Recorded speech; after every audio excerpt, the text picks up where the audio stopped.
So Newton-Raphson method, there are various ways. For instance mean, for example, graphical Taylor series expansion of deriving Newton-Raphson iterative procedure for solving nonlinear equation f of x equal to 0. But graphical way is particularly more instructive.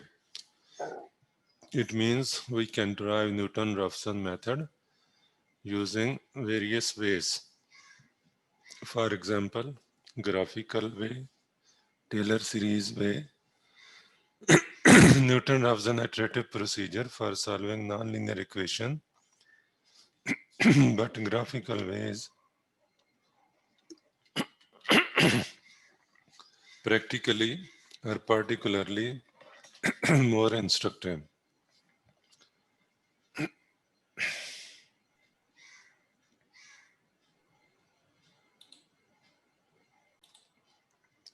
Geometrical derivation, the Newton-Raphson method is based on the principle that if the initial guess of the root of f of x equal to 0 is at xi, then if one draws the tangent to the curve at f of xi, the point xi plus 1 where the tangent crosses the x-axis is an improved estimate. Okay, it means suppose we have an initial guess of the root and denoted by xi. So xi is a point on x-axis. Then if we draw a tangent line to the point of y-axis corresponding to the point xi, then this tangent line can cross the x-axis at point xi plus 1. So that is why we can call this xi plus 1 as an improved estimate of root.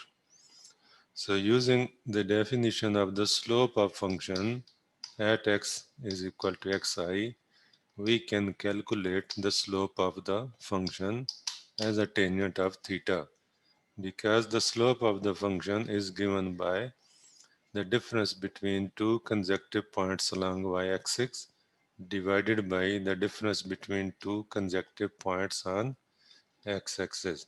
So that is why the f in this f of xi minus f of xi plus 1, or divided by xi over xi plus 1. So if the tangent line at xi plus 1 is across the x-axis, then it will be 0. So that is why we have put this point f of xi plus 1 is equal to 0, which gives, so after simplification, we can x we can interchange xi minus xi plus 1 to the left hand side, okay, and then after simplification we will have this indexing formula. So we can even change I with n, xn plus 1 is equal to xn minus f of xn over f prime of xn. First approximation x1 can be viewed as the x-intercept of the tangent line to the graph of f of x at x naught f of x naught. So if f of x naught and f of x naught is the initial guess, or if x naught is the initial guess on x-axis, then the corresponding point will be x naught f of x naught. Okay, so the first approximation can be viewed as the x-intercept of the tangent line. So if the tangent line crosses the x-axis, okay, and the x-intercept will show the first approximation. Similarly, second approximation x2 is the x-intercept of the tangent line to the graph of f of x at next point, which is x1 f of x1. So this is the point x1 f of x1. So the x-intercept is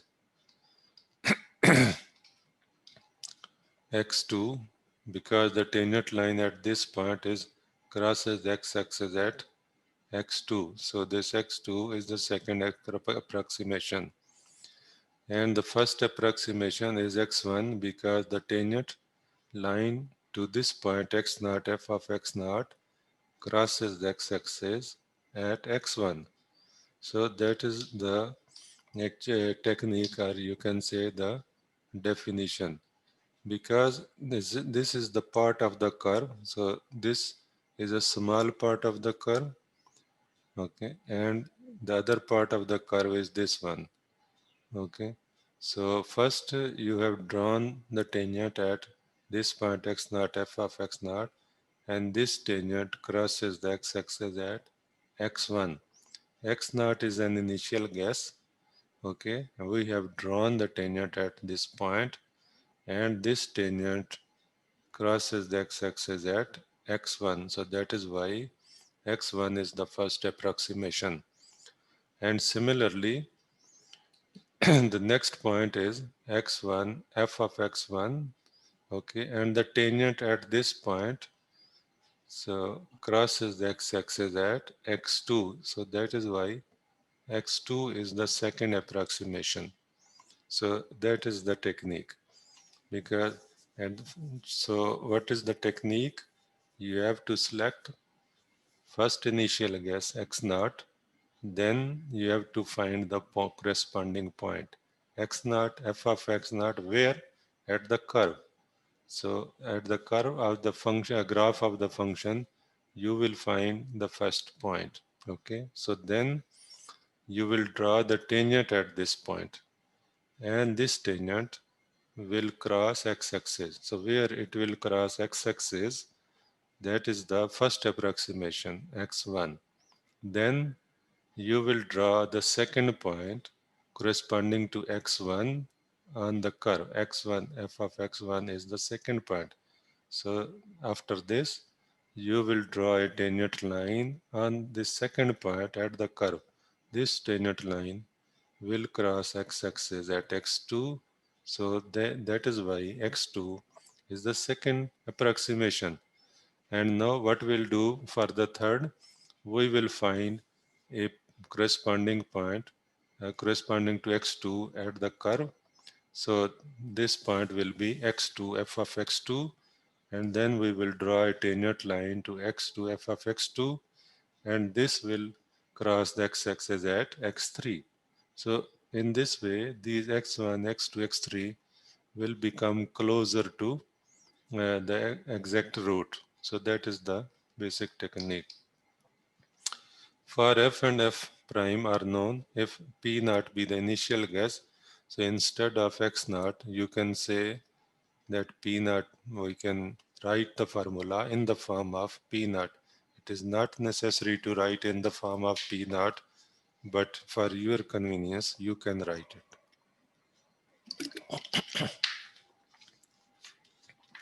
So then we can say if P naught is the initial guess, then P1, the intersection of x-axis and the tangent to f at P naught, is an improved estimate of the root. So it gives for the first approximation, yeah, the formula will be like this one, and you can say the first approximated root is P1. So from this formula, we can generalize the indexing formula. For example, if you place P naught with P1 and P1 with P2, you will get the second one. Then P naught with P3 and P1 with P4. So in this way, you will generate this formula. Uh, there is no problem if you change this n with n plus 1 and n minus 1 with n. Okay. So it is valid to have f prime of f p n minus 1 is not equal to 0 because it is vital to have.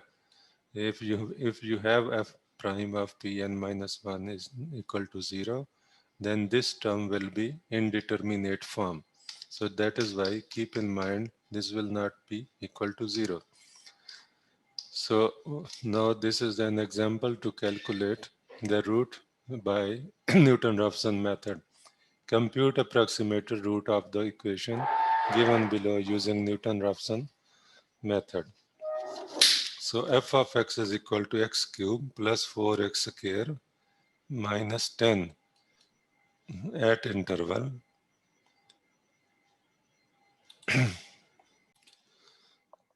So in order to solve this example, you can select P naught as the initial guess, and this P naught is the boundary point of the interval. So you can take the point inside the interval, or even you can take this boundary point of the interval. So the given function is f of x is equal to x cube plus 4x square minus 10 at 1, 2. That is the interval. It's up to the user that he or she can take the initial guess as the any point in between the interval 1, 2, or you can take the boundary point as the initial interval. So here boundary point 1 is taken as the initial interval, and then the value of the function is computed at this point 1. So you will have minus 5, and then you have to compute the derivative of the given function, which is f prime of x is equal to 3x square plus 8x. So because for this formula you have to compute the derivative at the initial point, so which is 11. So we will compute the first approximated root as 1.45. Similarly, you will compute the second approximated root P2 and then P3. So this P1, P2 and P3 have the same values. So that is why we can stop. We can stop computing further approximations because this accuracy is almost 100% up to 2 decimal places, because after this point, decimal point, we have similar digits. So derivation by Taylor series. Let P naught be the initial approximation to the root of the nonlinear equation, and P1 be the better approximation to the root, such that P1 can be written as P naught plus H. And then if we put this point here, f of x is equal to 0, so x can be replaced with P naught plus H, so that can be written as equal to 0. Taylor series expansion of f of x plus h about x-axis is given as f of x plus h is equal to f of x plus h, f prime of x plus h square over 2, f double prime of x plus so on. For such an expansion to be valid, we must assume that f of x has continuous derivatives. For f of p naught plus h equal to 0, we can replace this point x with p naught. So then we will have the Taylor series expansion corresponding to the point p naught plus h, f of p naught plus h, f prime of p naught plus h square over 2 f double prime of p naught plus so on is equal to 0, because f of p naught plus h equal to 0 here. So neglecting the higher powers, because this power is so small, so if we take the more power h cube or h4, it will be more smaller than h square. So that is why we can even neglect this small powers, neglecting higher powers. So we will have this h f prime of p naught is equal to minus f of p naught is equal to h is equal to minus f of p naught over p. So just you can neglect this power h square over 2 and f double prime of p naught plus so on. So what you will get, f of p naught plus h f prime of p naught is equal to 0. So from this you can interchange and simplify this function, and you will get the proper indexing formula. Okay, again we can repeat. P naught is the initial guess and P1 is the approximated root. So if h is the smaller value, so then p naught p1 can be written as p naught plus h. And if we substitute this value in the function, we will have f of p naught plus h. So Taylor series expression of f of x plus h about x-axis can be written as replacing these values with p naught plus h, we will get in the form of this. Neglecting higher powers, we have this h f de prime of p naught is equal to minus f of p naught is equal to, so this implies h can be written as f of p naught over f prime of p naught. After simplifying and interchanging, we get the indexing formula as Pn plus n is equal to Pn minus f of Pn over f prime of Pn. So this index is similar to the index obtained in the graphical derivation, you see. So you can even write in Pn is equal to Pn minus 1 or Pn plus 1 is equal to Pn. So it doesn't make any difference. So now this is the algorithm is that what kind of steps and what are the steps which you must have to be taken during the computation of this Newton-Raphson method. So in the form of algorithm we can write it determine the interval on which given function has opposite signs. So if the interval is given, so then you have nothing to do with, but if you will not have to given the interval, so then you have to determine the interval by substituting the values where the function has a negative sign and the positive sign. And then you can apply this intermediate value theorem.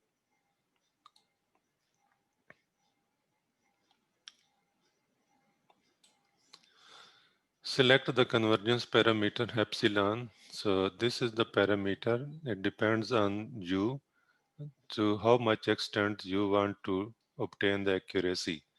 For example, if the question is given that find the answer correct up to 2 decimal places, so then your epsilon will be like 0.001, 0.002, 0.003.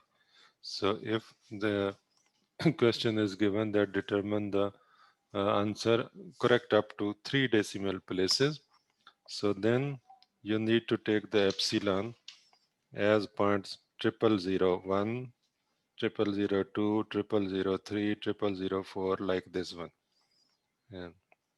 So it depends on the choice of the user, the requirement. So then number 2, select the convergence parameter epsilon. So number 3, compute the root using Newton's formula. So in the third step, we will compute the approximated root using this formula. So, and this is the stopping criteria if f prime of Pn plus 1 absolute value less than epsilon, then Pn plus 1 is the real root of the given nonlinear equation. Otherwise, go to step 3. So stopping criteria always depend on the given conditions or it depends on the users. So what kind of accuracy he needs. Okay, then so this is another question. Find the real root up to 3 decimal places. So here you will find the value of epsilon or importance of epsilon or how you can select the epsilon. Okay, up to 3 decimal places, f of x is equal to 3x minus e power x plus sine x equal to 0. Let us determine the interval because the interval is not given with this question. So that is why you have to determine the interval. So let us determine the interval by intermediate value theorem. Suppose x is equal to 0. So or you can select as the p naught is equal to 0 as an initial guess or just you as a value. So for x is equal to 0, you have this minus 1, that is the negative value.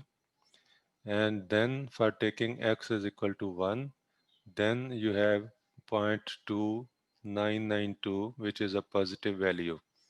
So it means this function f of x equal 3x minus e power x plus sin x has a root in between the interval 0 and 1. So it means, so 0 and 1 is the interval in which the root lies. By intermediate value theorem, root of f of x lies in 0, 1. So this is the interval. So now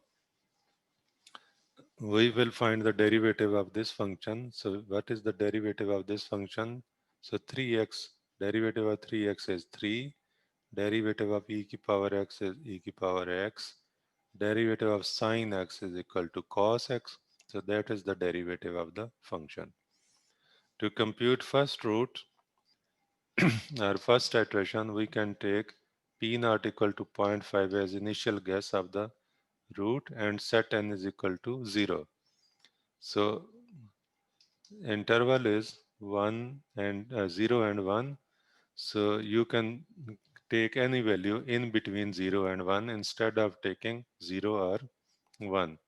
So that is the difference between this equation and the previous one. In the previous one, we have taken the boundary point as the initial guess, but here we are taking this central point or any point in between this the interval as a initial guess. So 0.1 we have taken as an initial guess of the root and set n is equal to 0. 5, why n equal to 0? Just to compute the first iteration. N equal to 0, it means we are using this formula. So when you put n equal to 0, you will get the first root p1. So here you will get p naught, f of p naught, and f prime of p naught. So that is why you can take p naught is equal to 0.5. So then you need to compute f of p naught. So just replace this value 0.5 in the function instead of x. So then you will get this value 3 into 0.5 minus e power 0.5 plus sine of 0.5. Compute the value and you will get this minus 0.1400. So then put this value in the derivative and you will get 3 minus e power 0.5 plus cos of 0.5. So keep in mind that you need to compute this value in a radians, not in degrees, because computer radian is a standard of computation. So since P1 is equal to P naught minus f of P naught over f prime of P naught, that is why substituting these value we will have. So to compute the second iteration, so set n is equal to 1, it will give P2 is equal to P1 minus f of P1 f prime of P1. So now we will take P1 as this root as a P1. So the root computed in the previous approximation will be used as the initial guess in the next approximation. So now P1 is already computed, so we need to compute f of P1. So f of P1 is equal to 0.0615 minus, and f prime of P1 is 2.2502. So then we have computed this P2 as 0.5868. To compute third iteration, set n is equal to 2. It gives P3 is equal to P2 minus f of P2 over f prime of P2. And then we have computed this f of P2. So in this way, you continue to compute the values and just observe that in the seventh iteration, sixth and seventh iteration, so you you just get these three digits after 0.609. So 609, these are three digits. So these three digits are similar in two iteration. For sixth iteration and 7th iteration. Okay, 0.609 and 609. So that is the concept of finding answer correct up to 3 decimal places. So here you see the find the real root up to 3 decimal places. So it means we have selected this epsilon is equal to 0.0001 or 2. So here the epsilon is 0.0002 because if you subtract these two values, you will have 0.0002. So it means your epsilon, you can take the epsilon even 0.00034 or 5. Yeah, so you can select any one of them. So, but here you have computed your root correct up to 3 decimal places because these after the decimal point, so 3 digits are similar, equal. So that is why your answer is correct up to 3 decimal places and your epsilon is 0.000 and then you can select 2 or 3 or 4 or 5 up to 5. So here we can summarize a Newton-Raphson method again. So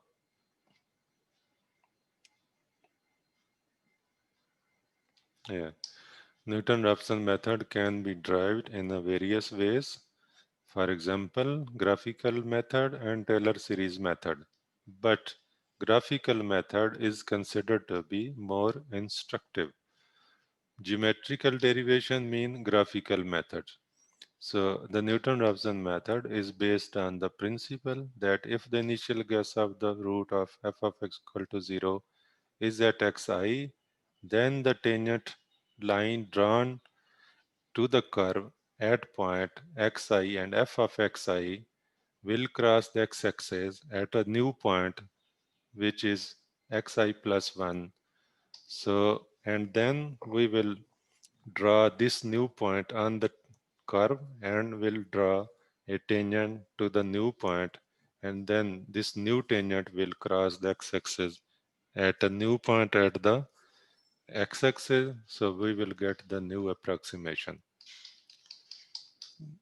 Here in the figure, so xi is this one and corresponding point on the y-axis is f of xi and the point on the curve is xi f of xi. So then we have drawn the tangent line at this point to the curve and this tangent line cut the x-axis at xi plus 1